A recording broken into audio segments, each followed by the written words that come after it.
The effort spectrum. So remember, in the closing checklist module, there's a lot of stuff that the prospect needs to be, closed on so that they can make the decision. And if someone has a low action threshold, there's less check boxes that have to be ticked. And if someone has a high action threshold, more of the check boxes need to be ticked. So one of them is effort. So how much effort it is going to take the prospect in terms of achieving success with the program that you're selling, with the service that you are giving. Now, this is a really interesting one because when I hear closers or new sales reps selling something, they think selling is hyping the product up to the fucking moon and then just keep pitching it and pitching it and pitching it and, saying outrageous things like the prospect doesn't have to do anything. And the moment they buy this product, everything is going to change in their life and everything's going to be perfect.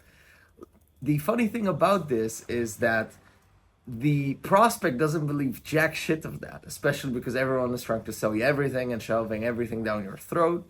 So actually, you need to have a balance within this effort spectrum.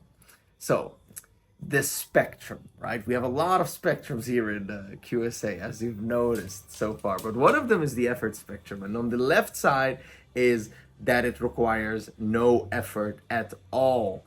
So the prospect, doesn't have to do anything, and that's zero effort. And then we have in the middle some effort.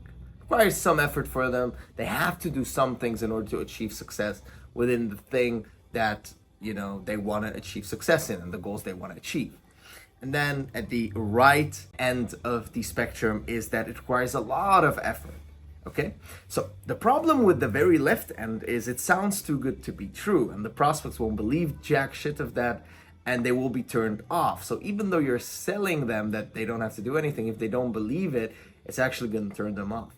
Now, if you're making it sound too difficult for them, it's also going to turn them off, and they're also not going to want to do it. So obviously, you can think about many examples of you being sold things where they made it sound too good to be true, and because of that, you didn't believe it. There's also a lot of things that you have consciously or subconsciously chosen not to engage in because you believe that it is too much effort and it's too difficult. You won't be able to make it happen, whatever it is.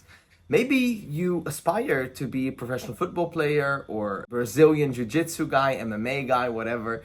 But when you look into that topic, you see that most pros have been doing the thing since they were 4 or 5 years old. So you made the conclusion in your head, this is too difficult, and that's why you don't engage in it. You're not sold on the idea fully because you believe it is too difficult. So in order for a prospect to be sold, they have to be in the middle, and you have to sell them that it requires them some effort from their end in order to make it work. Okay, not too little, not too much. And that is the effort spectrum. You need to be in the middle. This is what you need to do. So don't oversell it to the prospect, but also don't make it overly too difficult because you're going to scare them away. You need to be in the middle, and that is the effort spectrum. Please let me know down below in the exercise, what is something that you decided to not do because it sounded too good to be true? And also, what is something that you decided to not do because it sounded too difficult? I gave you some examples right here on this video. Please go ahead in the exercise and put down those two things. See you there.